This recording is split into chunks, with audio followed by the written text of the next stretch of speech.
Oi, pessoal, tudo bem? Nesse capítulo de Química, nós vamos falar sobre a importância das reações químicas para algumas situações que nós usamos, inclusive no dia a dia, para a indústria, para a sociedade no geral. Acompanha aí comigo.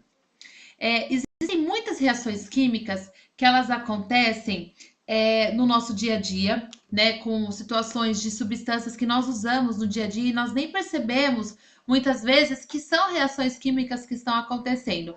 Inclusive o cozimento de algum alimento é uma reação química, né? Além de reações físicas também que acontecem, transformações físicas que só vão ser mudanças do estado sólido para líquido, líquido para gasoso e assim vai, né? Mas as reações químicas que ocorrem em escala industrial, elas produzem substâncias derivadas do petróleo, agroquímicos, fármacos, né, que são produtos da farmácia, medicamentos, tintas, plásticos, que são os políferos, várias matérias-primas para a fabricação de ácidos, bases, que são substâncias básicas, bebidas, entre muitas outras substâncias que acontecem através de reações químicas. Então, a gente encontra a reação química no tratamento da água também, tratamento do esgoto, nas indústrias têxtil, nas indústrias que vão mexer com couro, indústrias de metalurgia e vários outros produtos que a gente tem acesso no nosso dia a dia, elas vêm através de reações químicas. É por isso que nós falaremos alguns exemplos. Por exemplo, o hidróxido de sódio é uma base, né, um sólido branco corrosivo, ele libera o calor quando ele é dissolvido na água. E a gente consegue através da eletrólise da salmoura. O que é a salmoura? É água com sal de cozinha. Então a gente tem aqui água com sal de cozinha e a gente vai ter uma descarga de corrente elétrica aqui, justamente para que haja então a decomposição, né, do cloro e do hidrogênio e a formação do que? Da soda cáustica, que é o hidróxido de sódio. A soda cáustica ela é usada para limpezas pesadas, para tirar manchas de azulejos, de pisos, né? Não dá para manusear de qualquer forma porque ela é bem corrosiva, ela pode causar danos aí na nossa pele, na nossa saúde.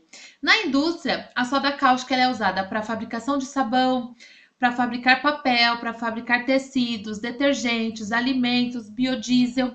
E a soda cáustica ela também é usada nas residências para desobstruir, né, desentupir encanamentos, como por exemplo da privada.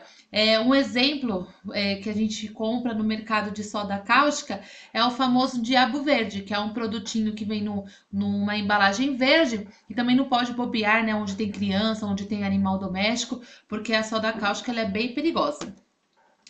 Outro tipo de substância que nós conseguimos através de reações químicas e que nós usamos no dia a dia ou então nas indústrias. A propanona. A propanona ela é conhecida vulgarmente como a acetona. A acetona ela é um líquido que não tem cor, ela tem um odor bem característico, bem forte, né? Volátil, porque consegue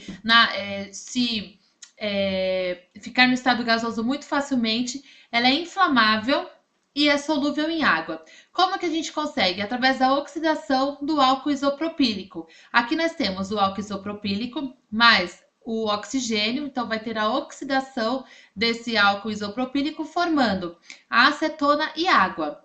A acetona ela é usada como dissolvente de tintas, esmaltes, vernizes, de óleos de sementes de vegetais e também pode se fazer, né, o uso mesmo da acetona para tirar os esmaltes, como a gente falou. É usada na fabricação também de medicamentos, do anidrino acético e na preparação de clorofórmio, que é uma substância também que ela é anestésica, né? A pessoa ela acaba adormecendo na presença do clorofórmio, que tem aí a acetona no seu preparo. O etanol. O etanol, ele também é um líquido incolor, ele tem um cheiro também característico, ele é volátil, solúvel em água, na gasolina também. Ele é produzido pela fermentação do açúcar, que está na cana-de-açúcar de frutas e grãos, de vegetais. Então, tem dois processos para se obter aí o etanol. Primeiro, vai ter a partir da reação química, hidrólise da sacarose. Então, a gente tem a molécula da sacarose, que é um açúcar, mais água, na presença de uma enzima que vai catalisar, que ela vai promover a quebra dessas moléculas para formar outras. Então, a sacarose, ela vai formar então a glicose mais frutose. Depois dessa primeira etapa, vai acontecer outra reação química. Pega-se a glicose para o processo de fermentação alcoólica. E aí, alguns micro-organismos, né, fazem essa fermentação. Elas acabam transformando a glicose em etanol. Tem algumas bactérias que fazem essa reação química, né? O processo de respiração deles é através da fermentação alcoólica. Então, acabam convertendo a glicose em etanol e gás carbônico, que são os gases que saem do produto da fermentação. E aí, esse etanol aqui, produzido nessa reação, ele vai ser utilizado como combustível na higienização das mãos. A gente utiliza o etanol para fazer higiene. Em produtos de limpeza, na perfumaria utiliza-se bastante do etanol, na produção de tintas, na produção de bebidas alcoólicas, enfim, a gente tem bastante álcool do tipo etanol em diversos tipos de produtos do dia a dia. A amônia. A amônia, ele é um produto tóxico, né? Se a gente inalar, pode provocar queimaduras quando está em contato com a pele.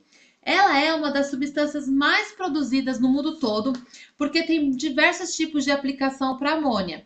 Ela é utilizada para produzir fertilizantes, para agricultura, em materiais plásticos vai amônia, para fazer desinfetante vai amônia, que a gente chama de amoníaco, né? E também na produção de explosivos. Para se conseguir amônia, a produção dessa substância ocorre por um processo controlado em laboratório que se chama Haber-Bosch, que é exatamente gases nitrogênio e hidrogênio para reagir, conforme a gente vê aqui nessa reação química, né? Se a gente fosse classificar, a gente tem aqui uma reação de síntese. Então, gás nitrogênio mais o gás hidrogênio formando a amônia. Então, a amônia, ela pode ser encontrada no estado gasoso, né? E solução aquosa, ela também é bem volátil, dá para encontrar nos dois tipos. Então, a gente vê somente alguns exemplos, né? Existem muitos outros exemplos de produtos químicos aí que a gente tem conhecimento e a gente tem também, inclusive, em alguns produtos na nossa casa. Agora a gente vai ver como a química tem ajudado no desenvolvimento econômico e tecnológico. Olha um outro exemplo aí para iniciar esse ponto.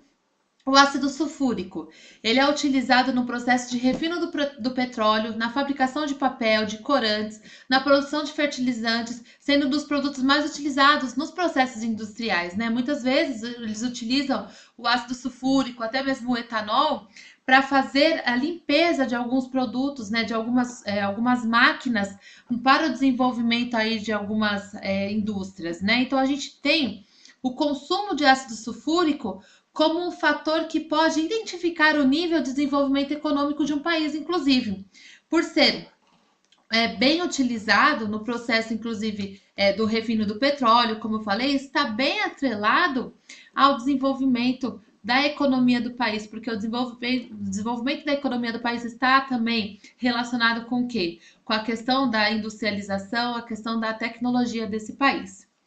Na indústria química, a gente vê muitos produtos, milhares de produtos sendo desenvolvidos. Então, a gente tem vários produtos de plásticos, cosméticos, medicamentos, enfim.